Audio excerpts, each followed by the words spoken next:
تبلیغی جماعت میں بیٹھے ہوئے شورا کے اراکین منافق ہیں، ان کو کیا پتہ تبلیغ کا؟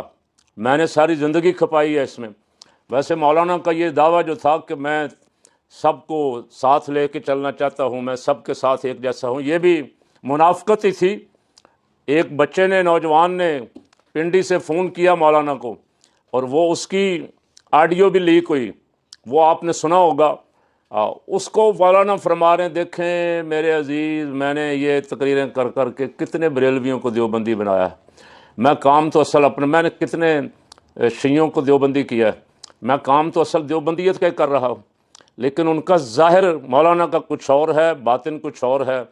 مولانا بڑے طریقے کے ساتھ، کام تو اندر سے ظاہر ہے، ہم تو کہتے تھے بھائی خالی تقریروں پہ نہ جاؤ، عمل دیکھو بندے کا۔